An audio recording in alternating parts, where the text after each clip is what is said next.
You're a startup founder. You think your product is amazing and feel like more people should be buying, but the road is long and slow. It feels like you're stuck. There's always one thing I ask startup founders. Have you talked to your customers? They almost always say, heck yes, we talk to our customers all the time. But what I find is they're either selling or trying to improve their product. These are not customer-focused conversations. If we can get curious about our customers, then we can uncover critical insights that will help us build to the next round. I'm Anna Firmenov, and welcome to Building with Buyers, a show about startup growth where I'll explore how customers help startups build to the next round. Melanie Paddock, welcome to the show. Melanie is Senior Manager, Customer Marketing and Advocacy at Gainsight. Gainsight, I've been following them for a while. It's a cool platform. It's a cool company. And just over time, I've heard about them because of category creation and just like a player to watch in terms of marketing. And so welcome, Melanie. Thank you. I'm so excited to be here. Yeah, Gainsight, we've gone through a lot of change acquisitions at Gainsight. It's a really exciting time to be there. We now have 5 different products in our product suite. And I would say that the best way to describe Gainsight right now is that it offers a complete customer retention platform that brings human, digital, and agentic programs together to help our customers retain their customers. So that is the quick elevator pitch of Gainsight. And I also read retention as a service. So I saw that somewhere. Retaining your customers is more important than ever right now in this day and age. So yes, retention as a service is what we focus on. I love that because that kind of ties back to the work that you do at the company too. So not only is your platform all about this is like what your job is also all about. So, and this is what the show is really mostly about. So 1,100 people, if I'm not mistaken, at Gainsight, pretty big by now, $156 million plus of funding total, Series E. And so welcome to the show. I am excited to have you here. I'm exploring the role that customers play in helping companies build to their next level of growth. That is what I have been doing this whole year, just kind of looking back on season 5 and inviting people like you, inviting a lot more customer marketers, because that is really the focus of the work that you do. I don't think people stop to consider just how important their customers are. I think people within organizations and especially marketers seem to be chasing net new. I think there's a lot of pressure too from leadership to be chasing net new. But as you and I both know, Melanie, trust is peer-led. And trust is so important. And most growth still comes from building that trust, from referrals, from word of mouth. And so I believe customer love has never been as important. I mean, is that the right way to say it? Has never been as important, or it's always been important, but it's even more important today? Yeah, it's more important than ever. The human touch in business is so important right now with AI taking over everything. And when AI is used correctly, it's absolutely a great thing to utilize for the mundane tasks, but nothing replaces human-to-human connection. And as a customer marketer, that is the primary aspect of your job, is that human-to-human connection. Totally. And that's what I bring into the episodes too. Like, let's talk about those things that don't scale. People that I bring on, actually, like you, customer marketers, they like to talk about those things that don't scale, those human touch elements. And so yes, we will talk about AI. You said that you used the 2 letters that I wanted to leave to the end, but we'll definitely talk about AI. But I want to talk about leveraging customers in your growth efforts. I think it's a really huge opportunity. I want to learn more about how Gainsight is doing this. These are customers that you already have. They already love you. They're staying with you. They're gold. They're your moat, right? That's just like the message that I'm trying to bring up every single episode. And so let's just start from the beginning. Tell me about your team. Who's on your team? Yeah. So I manage a team of two amazing ladies. One is Davielle Shorter. She is the program manager for our GainStars customer recognition program, which is our advocacy program at Gainsight. Currently has over 400 global members in this group. We spearheaded it from the ground up. Nothing existed when I entered this role. So very proud to, I'll talk more about that later. And then Shubhra Singh on my team, she is the reference manager and helps with all things operations. She wears many hats and helps keep everything afloat. Awesome. It's not a big team for such a large company. How big is like the marketing team for you guys, like overall? Probably about 20, 25. So yeah, 2025. Okay. yeah, lost count. But definitely what you will see time and time again is the customer marketing and advocacy teams are very, I call us small but mighty. We are small but mighty. We are doing a lot. We are wearing a lot of different hats. But I have also seen other companies scale out customer marketing and advocacy and really be able to do it well and really be able to focus in on different aspects of customer marketing. Yeah. Tell me kind of like what stage you're in right now, because you've got a small, nimble team. Like, I guess talk about some of the like creative customer marketing plays that you've run, maybe a couple of them, and what you've seen as the impact, and kind of like what are you thinking for 2026 to expand on that? Yeah, I'll go through three with you. So the first thing that comes to mind is the advocacy program. So as a customer marketer, your customers are everything. They're your best sellers. They're the ones that marketing wants to do speaking engagements. They're the ones that salespeople want to do live references. So really the first step as a customer marketer is identifying who your happy customers are and what they're willing to do and what they're willing to speak to. So when I came into this role at Gainsight, we didn't have anything in place to identify our happy customers. We just had an old spreadsheet with maybe like 10 names on it that we were using over and over and over again.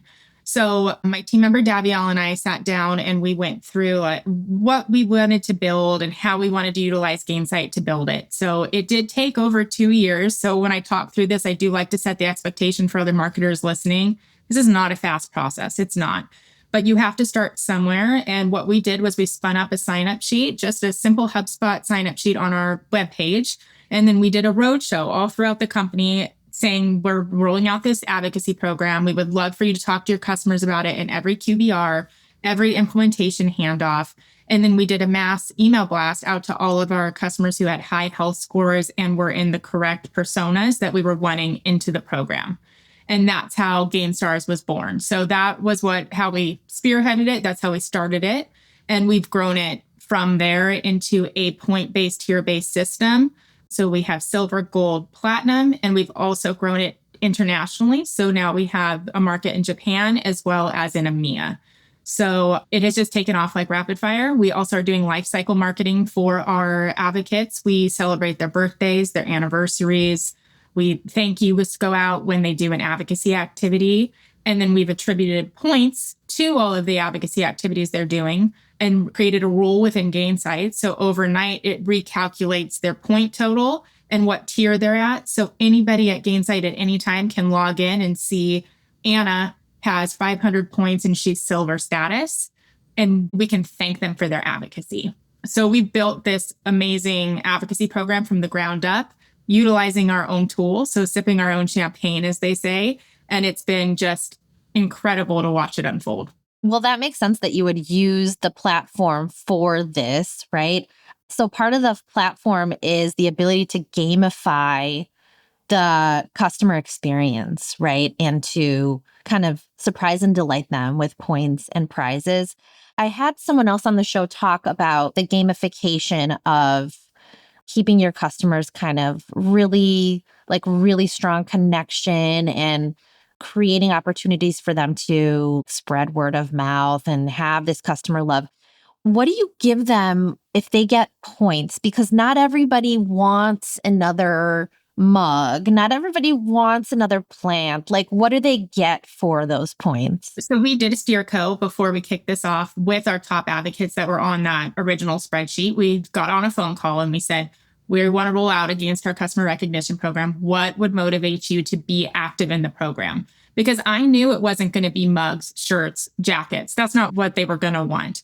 And sure enough, universally, it was to elevate their own personal brand, to be able to have something to put into a promotion doc for their manager of what value they've brought to the company by becoming certified within Gainsight, leadership opportunities, and being able to be in front of executive leadership at Gainsight, as well as thought leadership opportunities. So think speaking opportunities or coming on a podcast, these sort of things to elevate their own personal brand.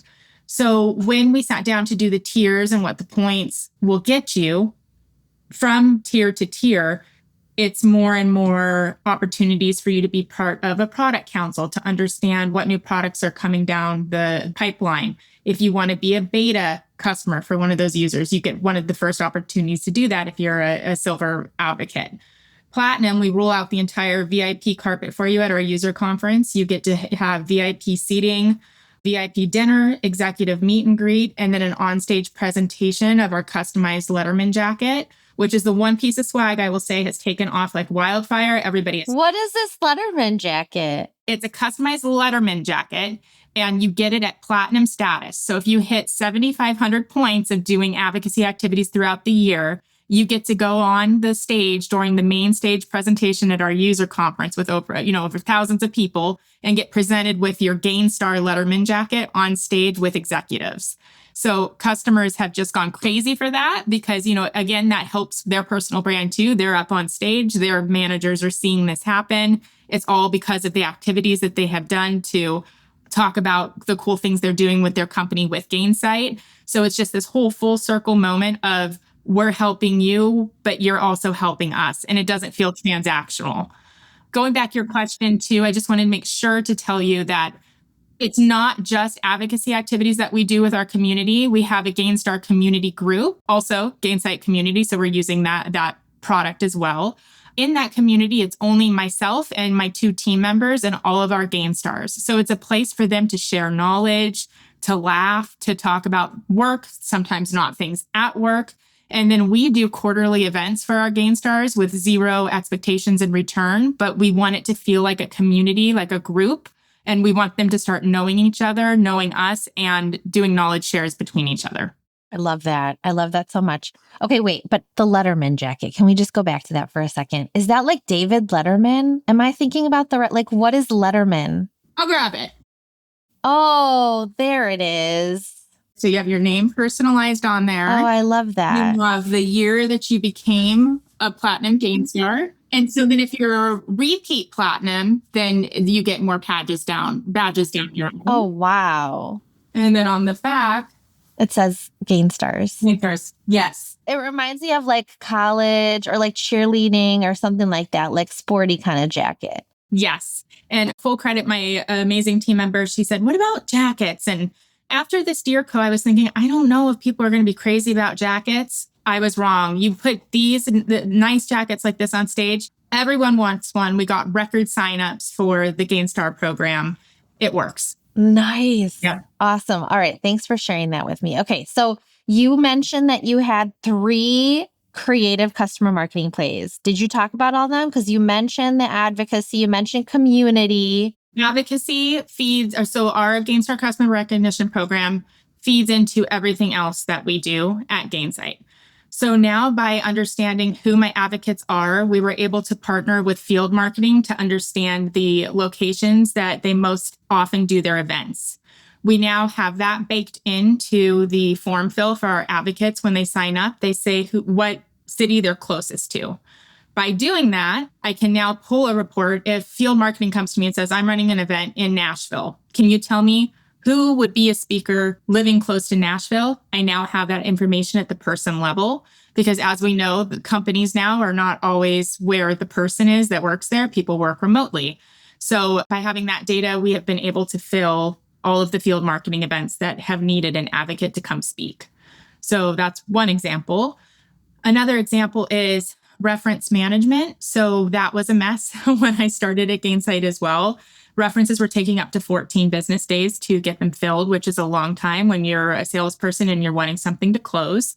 So by utilizing the Gainstars who have raised their hand and said, I want to be a reference, I also am using this product and I can speak to this. And partnering with my partner Champion, who does reference management, automated reference management, we've been able to get the time to match down by 80%. So it went from, 14 to 16 business days down to 2 business days to get that scheduled. That's way better. Okay. So clearly that's like a very obvious impact there. That's going to help the sales team because it's all about timing. And so the community that you mentioned, like, what do you think has been the impact? Maybe it has to do with a number. Maybe there's no numbers. It's just kind of like felt. The community that is more of to promote engagement and excitement within our GainStar group. We have seen an increase quarter over quarter in the events that we're running for the GainStar program, which shows that people are active, they are engaged, they're taking time out of their business day to come to these events that they don't have to go to. So they're excited about it. Ultimately, though, I would say that my third play, the one that has really made an impact this year, is making customer proof available to everybody at Gainsight seamlessly. And what I mean by that is everybody in customer marketing has quotes and customer stories and G2 reviews, and you have all of that stuff in spreadsheets, right? But it's really hard to find as a salesperson or as a CSM trying to save an account, digging through everything and trying to find that. So I enlisted the help of Peerbound and set that platform up. And what it does is you can go into Slack and you can just put in a quick query in the Ask Peerbound channel of show me all customers who are using Staircase. And within seconds, you get every case study, every piece of customer proof that we have on that topic. So that has been transformational at Gainsight. Oh, that's awesome. I love that. That's a great example. Can you tell me, how do you keep the gamification exciting? Like, how do you make sure that people want to come back? Do you give them like certain tasks to complete, or like how do they rack up points? How do you make it easy and fun at the same time? Yeah, they get monthly emails with their point status. So at the beginning of the month, they see how many points they have and how close they are to the next tier. We also include in those emails what they unlock at the next tier. Within the email as well, we say here are quick ways to get more points, because a lot of times these programs, they rely on me or my team to reach out to you. But we've built our program where you have control of your own destiny by doing G2 reviews, trust radius reviews, knowledge shares between customers. And we also tied in our community data into our program, which means if you are answering questions or posting in the overall community, that translates to points within the Gainsight customer recognition program. That's cool. So by keeping them updated, where they are, what their points are, and what the next status is, and what perks get unlocked, that's been transformational. That's the thing that works. Yeah. Is it automatic? Do you guys have to manually? It is. Okay. And that's also cool. Through Gainsight. So automated through Gainsight. And then also the user conferences create the buzz too, 2 times a year. We just got back from our event in Dublin and had over 82 signups for the customer recognition program. Back in May, we got, I think, 132 signups. And that's from that on-stage jacket presentation, seeing all the perks that these awesome advocates are getting and people excited about Gainsight and wanting to share their knowledge of the program. Can I ask you a question? Something that's been on my mind and kind of in LinkedIn circles is there's something going on with customers. And so that's a very broad general statement. But I want to ask you, because you guys are working with companies that are using the platform, that are creating these programs, that are building customer love.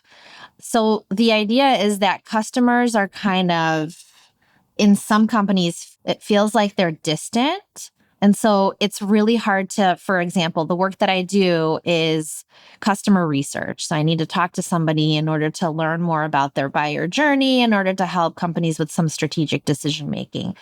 And so one of the things that I've heard is like, it's getting harder and harder to get customers to agree to talk to you. It's getting harder and harder to get customers to participate in some of these programs. Is that what you're seeing or hearing or experiencing on your side? I'm just curious. When I first started, yes. because that, again, is that human touch element that only a human can do. And it takes time to establish trust and recognition of the name that's coming through your inbox. So, 2 years ago, if I had sent an email from Melanie Paddock at Gainsight.com asking somebody for a reference who had never heard of me, that feels impersonal. That feels like, oh, it's just one more thing I have to do. By layering it into this overall program that our goal is to help promote you, it's to show your brand. We want you to have the opportunity to share your knowledge and your use of the product. That's a much easier sell and a much easier way to get in front of customers and have them agree to the tasks that you're wanting them to do, because it also benefits them. So I think that it's more, you need a relationship first before you can start asking for things.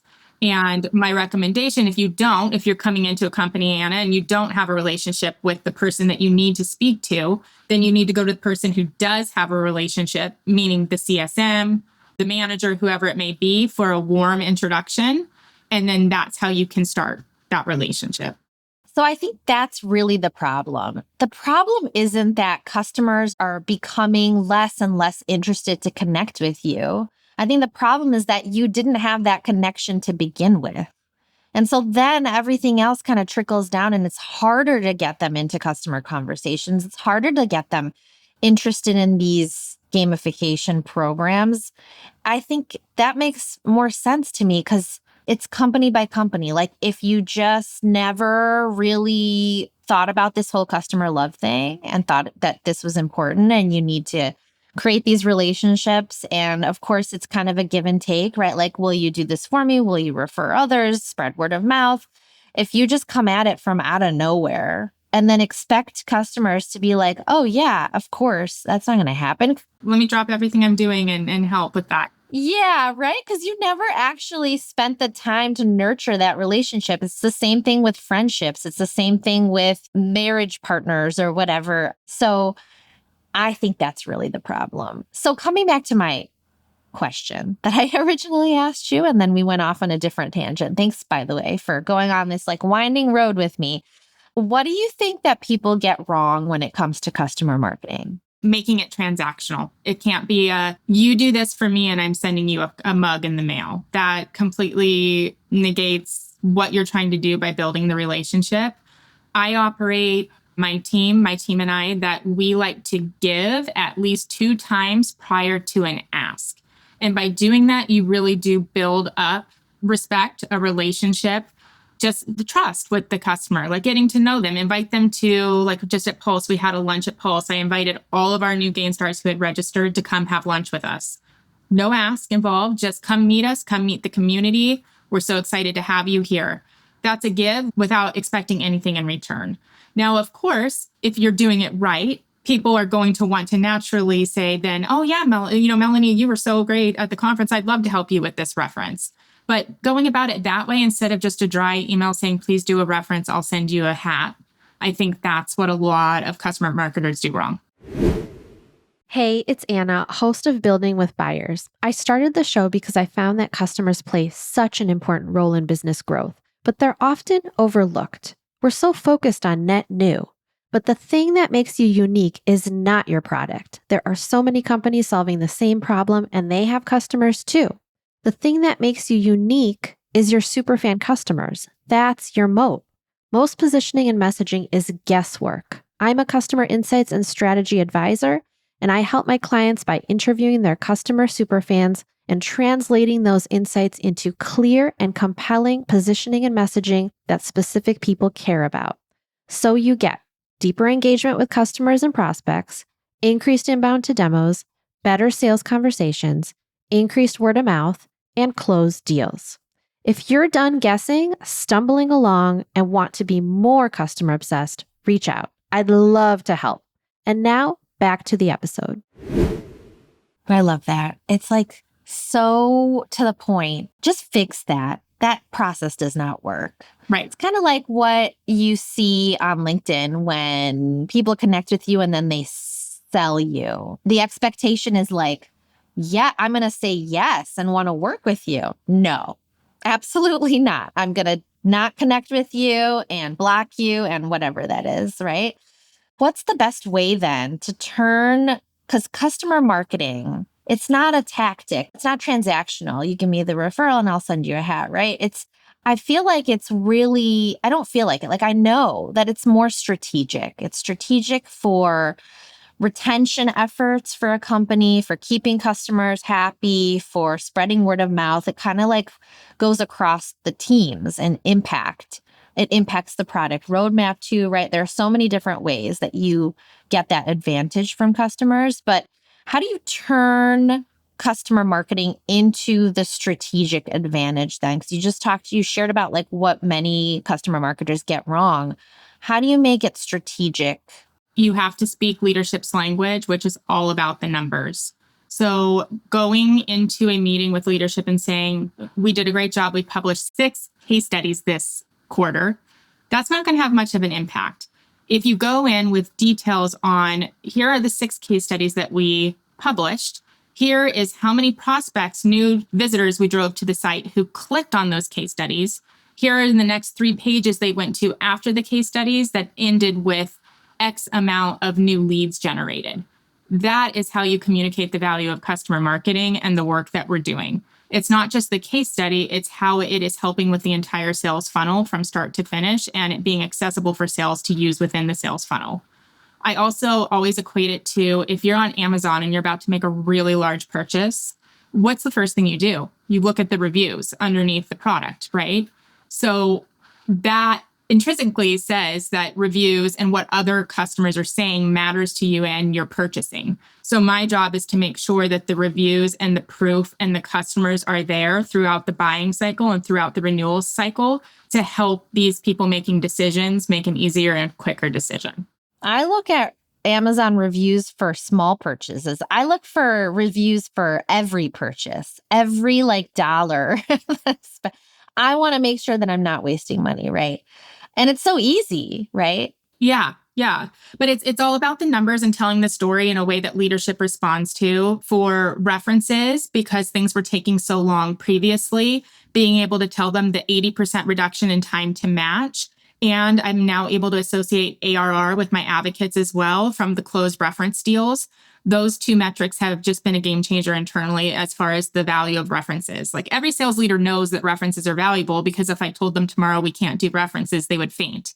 But now I have the data to say, look at what my team did. We did, of your 5 deals that you closed this quarter, we touched every single one of them. And these advocates did live references for each of these sales deals.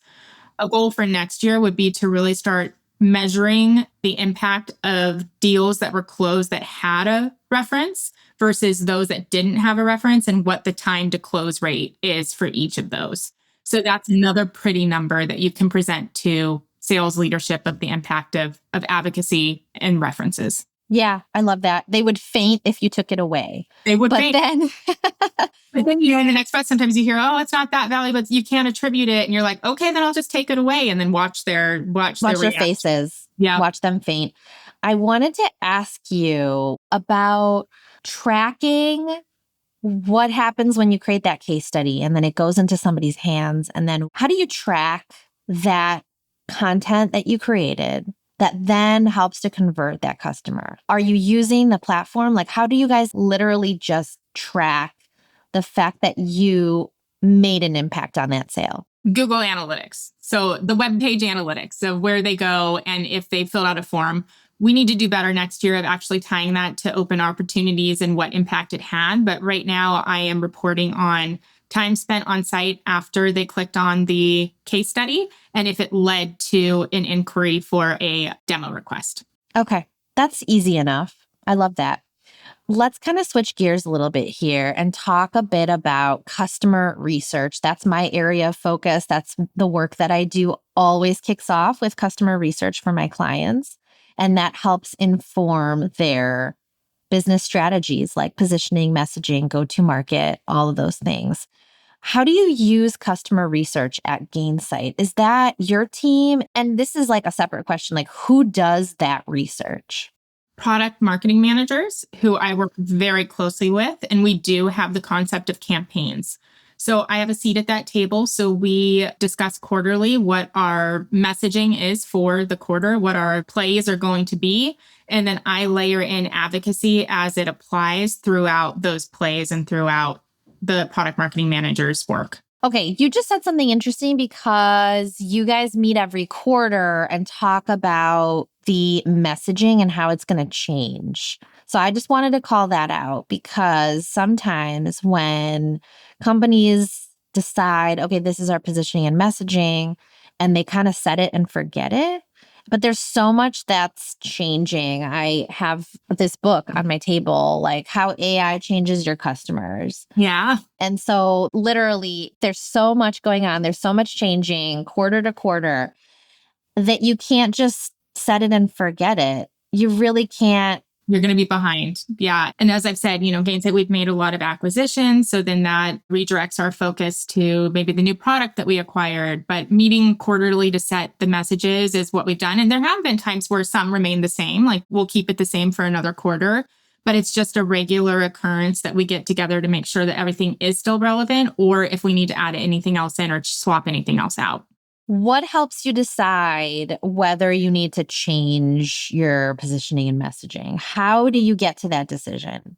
It's a good question. That's really what the product marketing managers handle. So I don't have a lot of insight into that, but I'm sure that they would be willing to go through the metrics. I'm sorry, I'm throwing out a question that you were not expecting, but that totally makes sense that they're the ones in charge of the research. But you work very closely. Yeah, that makes sense. Okay.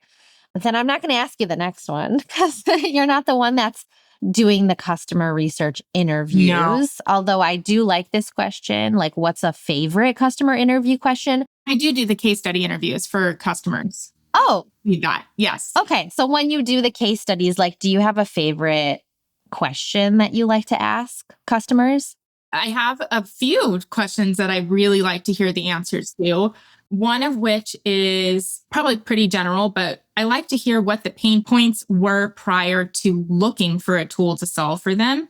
Not even necessarily why did you choose Gainsight? What were you experiencing? Because that helps me understand why our customers are choosing Gainsight or what customers to be on the lookout for that would benefit from Gainsight. So what pain points were you experiencing? I also love to kind of talk through implementation and how that whole process went and when they first saw value from implementing the platform and what that looked like. Was it quantitative, qualitative, whatever that looks like? And then I think my absolute favorite question to ask is, if you had a magic wand to fix anything in our platform, what would it be and why? And that helps me because then I can take those answers back to our product team. And it also helps me establish a better relationship with that customer, because if I go to product or I do the due diligence of introducing them to the product team and saying, hey, this is an enhancement request, I have just done my first act of establishing a relationship with a customer who will become a stronger advocate. I love that. Like when I do customer interviews, customers will sprinkle that stuff in. They'll be like, well, but I wish they had more of this. And I wish it was easier for me to navigate that. And I'm like, okay, you can tell me, it's fine, right? Because like I'm kind of an outside person and they'll tell me stuff about the product that is not their favorite. But I really like how you directly have a question where you just like save that to ask and get their input and like really have a place for them to talk about, like, if you had a magic wand, what would you change? I think I'm going to start doing that because I kind of assume that product does this, has these conversations, right? Because customers are kind of like brought in, talk about the product and the features and all that stuff. But I shouldn't assume, because if this stuff keeps coming up, then it's something that's worthwhile to keep asking and to bring up to the product team as a customer researcher, right? So I love that. Let's talk about AI. I mean, I think like we covered some good examples where there's more of the human stuff and more of the, yes, you're using the platform, you're using a tool, but it's still tied to what gets people excited, what builds connection, right? It's the human stuff we just talked about. But I'd love to hear more from you around how you're using AI. I don't even ask if, anymore. I used to be like, we're are using you it. using AI? Now I'm just like, how are you using AI in your role that you've especially loved? Yeah. So 2 places that stand out a lot for me are the implementation of Champion, which is my reference management software, and then also the implementation of PeerBound, which is that customer proof identifier, and AI is utilized in both. So within Champion, we've uploaded all of our Gain stars into Champion, and they built a connection with Gainsight so that we can see what products they're using, what topics they can speak to. And through their AI functionality of matching, when a sales rep puts in a request for a reference, Champion generates the top 5 reference matches for that request for us within seconds. So instead of us combing through all the data and trying to find the matches, Champion does that for us. And that's how we've seen that 80% decrease in time through the coupling of Champion and the Gainstar program. With PeerBound, that's that content repository issue that I told you about where nobody can find the content. Now we can find content within seconds by using that Slack bot. Sales reps also we call them customer proof emails. Every time they speak to a prospect, immediately after an email is triggered with companies that are like size to the company they just spoke to. And then it listens to the call through our Gong integration of any points of, this is a little nerve-wracking, or how would you do this? And then it layers in customer proof or case studies to show how other customers have overcome what the prospect was asking about. Oh, On those, I've seen a 66% open rate from the sales team, all the way up to the CRO is praising that. It's incredible. that is really cool. Yeah. And then finally, with our customer story process, I've overhauled that where we're able to generate our first draft within PeerBound within 90 seconds. It used to take 3 to 4 weeks to send out to a writer, get back, have PMM review, go back to a writer. Well, now it's generated within 90 seconds. PMM takes a quick look at it to make sure all of the valid points are there. We send it to a writer to make sure tone and voice are okay. Comes back to PMM for final sign off, and then we send it over to the customer for approval. So we've seen that go down from 60 days to about 21 days. Oh my gosh. 60 days it used to take? Jeez. 60 days to 21 days. Then it's kind of like not fresh off the press anymore, right? Right. And then you see the domino effect of then it's been a while since the PMM did the interview. They have to kind of get in the right mind state to go back through and refresh themselves on what was talked about. And so, we've seen efficiency gains through AI using that story process. Where do you think AI falls flat for you still? I just had an experience. I can answer this so quickly because it just happened to me. I bought something for Black Friday. I went online to say, hey, I just saw that you lowered this price by 40% and I just bought it yesterday. Are you willing to do a price match? And it was clearly an AI bot that just kept asking me the same question over and over and over again. And then I finally said, please give me to a real person. Because I knew if I could just explain it to a real person, the AI was looking for certain keywords and kept going over those, but that wasn't the issue. So I think when it comes, again, human to human interaction, where it's more than just a quick, straightforward type communication needed, that AI is still falling flat. I've had that experience before. Yeah. And so usually I in all caps am screaming human. That works usually. Yeah. Human now. Human now. Give me. Yeah.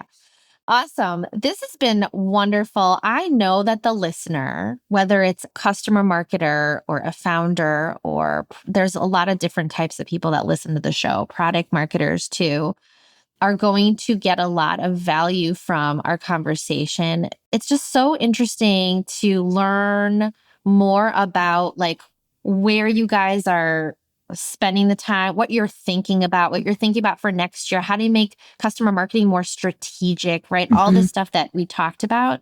And you even kind of went outside your comfort zone and answered some questions that you didn't see coming from me. So I super appreciate it. And you got that jacket for me. Oh my gosh. Thank you. I don't usually do that. I appreciate that though. Yeah. When I get curious, I just can't let go. So in the time that we have, I always like to ask if you have a question for me, anything that's on your mind. So from the customer marketers that you have spoken to, what would you say that we all have a similar talk track on AI? On AI? Oh, and how it's changed customer marketing. I think it depends on the person. When you say talk track, what do you mean? So you asked at the beginning how AI is impacting customer marketing. So I'm just wondering, other customer marketers, if you hear a lot that like, we're not too worried because the human connection in customer marketing is so strong and so important that I don't think AI can't replace everything I do. Oh, okay. That's what you're at. The question is really, how are other people feeling about AI that are kind of in the same boat as you, like in customer marketing?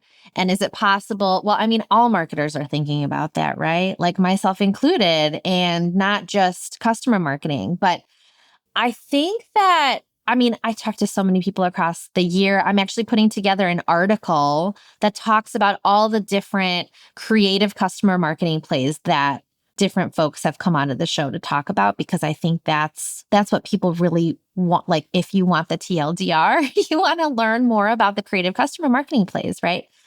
In terms of AI and kind of being worried, it really depends on the person. I think most have like a balanced outlook on it of, this is a tool. We've had tools before.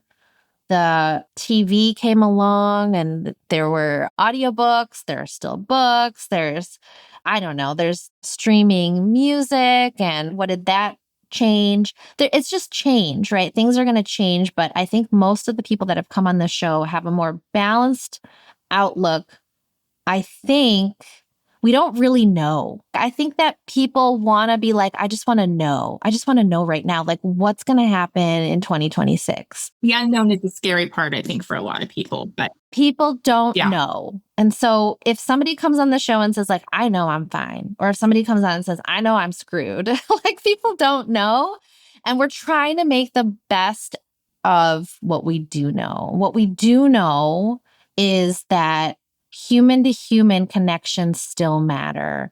The work that I do, the work that you do, requires humans in order to create connections, in order to build relationships. The companies that are relying on chatbots to answer questions and making people go nuts and are not nurturing relationships, they're the ones that are going to suffer. And I think that personally, I think that the work that customer marketers are doing are, like I said at the beginning of the episode, that much more important. That's why I decided to call this the show. It went from modern startup marketing to building with buyers, because I saw that it's coming. Like, it's so important. And so many companies are just sleeping on this opportunity of building these strong, nurturing relationships with customers. And you can only do that with human to human interaction. Like, there is no way that it could all just be taken up by AI. Now, what I think is going to happen with the shakeup of having this tool is the stuff that we used to do, that we spend a lot of time on, that people don't really maybe want to spend a lot of time on anyway, like all of these more sophisticated automation integrations that you told me about. Mm-hmm. Yeah, somebody had to build that, right? And somebody had to build the tool that allows you to do that. And somebody had to create that integration. So now that you can do something in 90 seconds. Yeah. I think that's a good thing, right? It's a good thing because then you can focus your stuff on the stuff that doesn't scale. So, agreed.